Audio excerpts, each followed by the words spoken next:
joined by Gautengs top student for 2023 in independent schools, Iman Suleiman, who achieved an outstanding result of 9 distinctions in her matric final results. Iman, first of all, thank you so much for taking the time to talk to us, and second of all, congratulations on this amazing achievement. The first burning question that I have is, what went through your mind in those moments when you learnt of your results and also where you were placed? First of all, I'd like to say thank you so much for having me here and for interviewing me. And thank you so much for congratulating me. So first of all, when I heard that I was Lodium's #1 student and then the top learner for independent schools in Gauteng, I was very, very surprised, very shocked, overwhelmed, because it's really something that I was not expecting at all.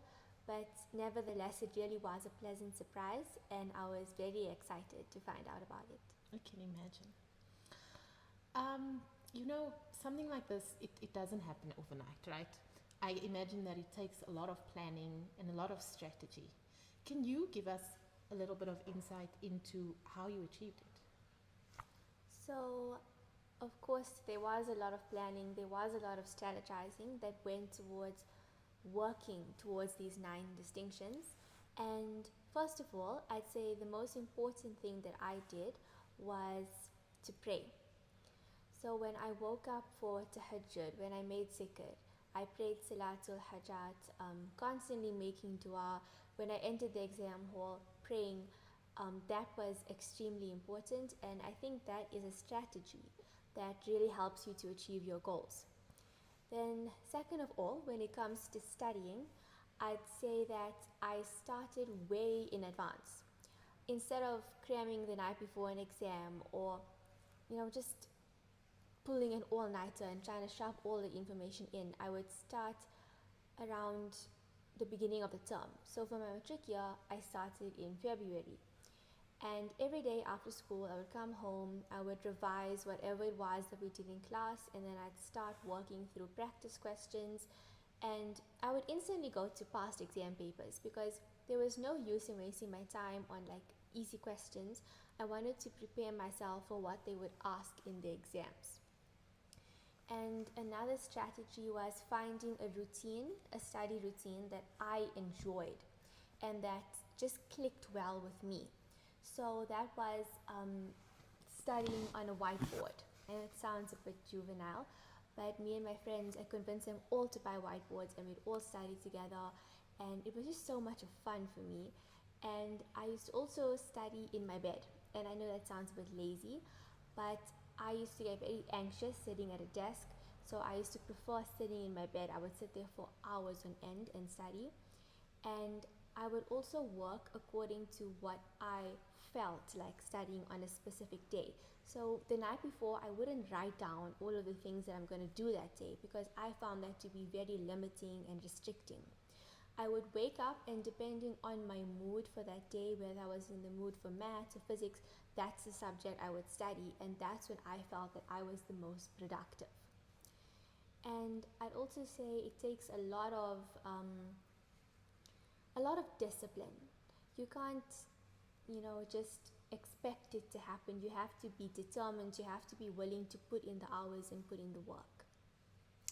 Okay, coming out of those exams, once you're done writing your paper, did you feel like it was easy, or were you confident in what you did coming out of those papers? I would say that I was mostly confident. So for majority of the paper, I felt like I knew the work and I did fine, but there was always a little bit of the paper that left me doubting myself, wondering whether I'll make the distinction or not. So yeah.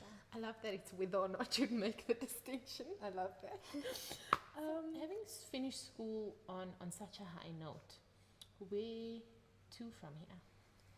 So since I was a little girl, I've always wanted to be a doctor, whether it was a pediatrician or a homeopathic doctor. It was always something in the medical field.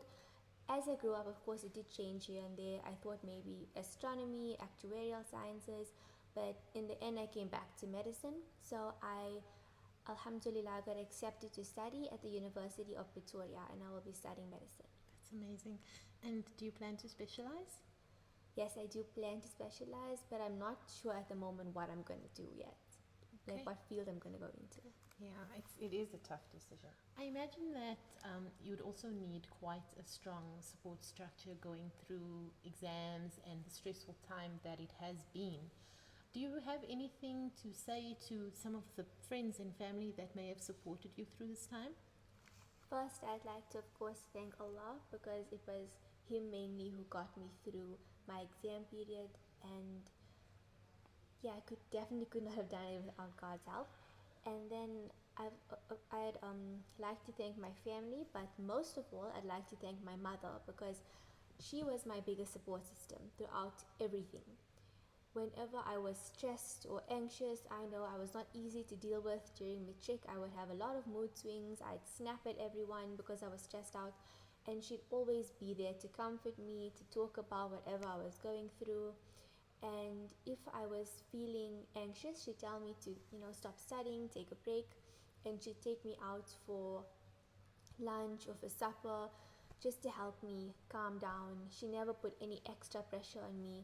So I'm very grateful for my mother, and of course for the rest of my family who tolerated me throughout all of our family suppers where I would just bring my books with me. So yeah, and I'd also like to thank my friends, my close friends who were there for me while I was studying. They'd study with me on video calls, so I'm just very grateful for that. Okay. And as a community, we are super, super proud of you.